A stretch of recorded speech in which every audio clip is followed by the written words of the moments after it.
Sot dua të ndaj me ju një nga eksperiencat më të bukura që kam përjetuar ndonjëherë.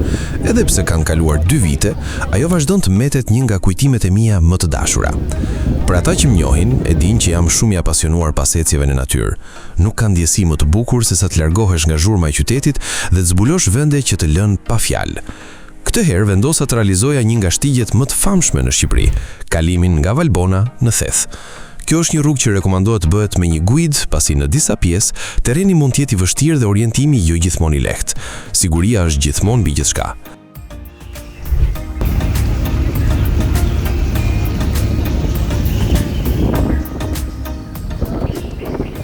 Udhtimi ynë filloi nga liçeni i Komanit. Vetëm lundrimi me traget mes maleve gjigande ishte një spektakël më vete. Uji me ngjyrë smeralde dhe peizazhet përreth të krijonin ndjesinë sikur ishe në një vend krejt tjetër. Pas zbritjes nga varka në liçenin e Komanit, rrugtimi ynë vazhdoi drejt maleve të veriut. Gjatë rrugës bëm një ndalesë pranë një mullirit i vendosur Buzlumit, ku koha dukej sikur kishte ndalur.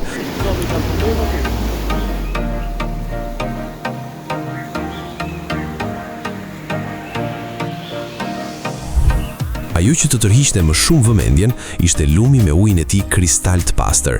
Ngjyra e kaltër dhe transparenca e urit ishin mahnitëse, aq sa mund shihje gurët në fund të lumit.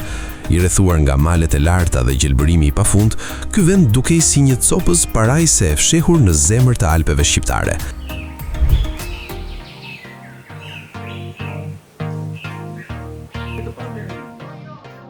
Pas mbërritjes në Valbon, kaluam natën atje për të çlodhuar dhe për të përgatitur për ditën më të rëndësishme të udhëtimit.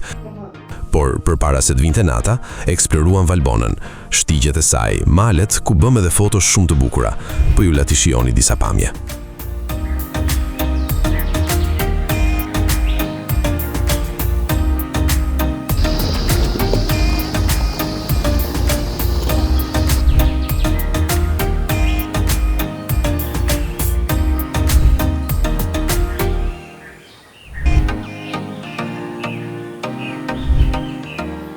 Të nesërmen, herët në mëngjes, pasi shijuam një mëngjes tradicional, morëm çantat dhe nisëm aventurën.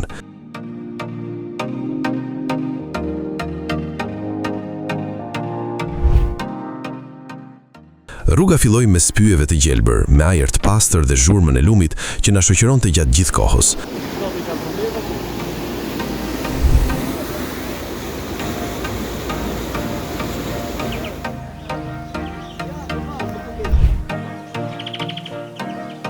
Sa më shumë ngjiteshim, aq më spektakolare bëheshin pamjet. Majat e Alpeve shqiptare shfaqeshin para nesh në çdo kthes, ndërsa çdo ndalesë ishte një mundësi për të bërë fotografi dhe për të admiruar natyrën. Edhe pse ecja zgjat disa orë dhe kërkon përgatitje fizike, çdo hap ia vlen.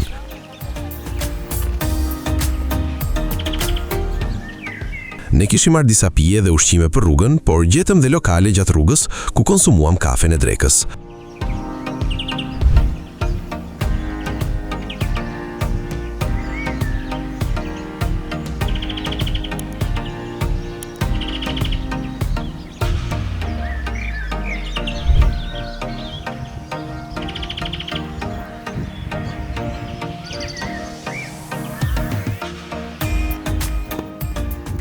Ka momente kur lodhesh, por sa po ngrije kokën dhe shihje panoramën, harroje menjëherë çdo lodhje. Ishte një ndjesi lirie që është e vështirë të përshkruhet me fjalë.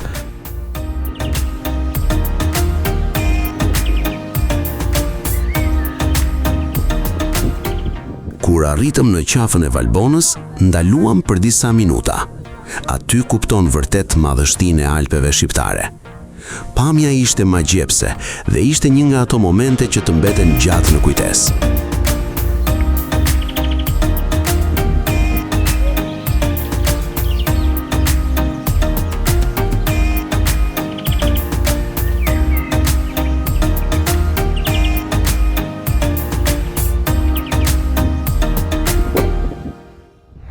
Pas arritjes në qafën e Valbonës, ne ndaluam për pak qaste ku konsumuam drekën, ndezëm një zjarr, por kujdes, pasi duhet ta fikni mirë, dhe disa pije.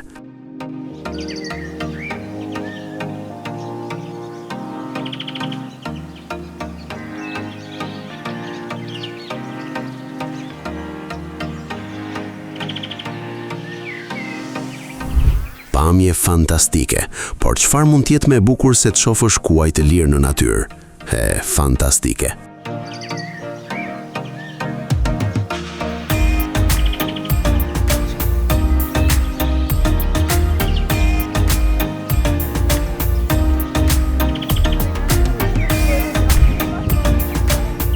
Pas shumë orësh ecjeje, më në fund mbërritëm në destinacion.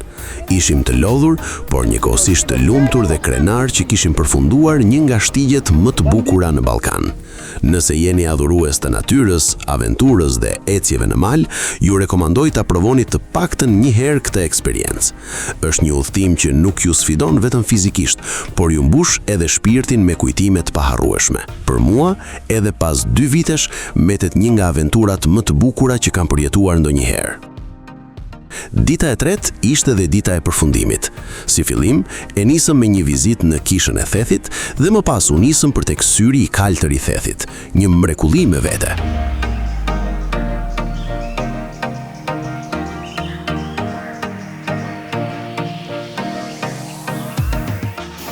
Këto pamje janë nga Alpet shqiptare.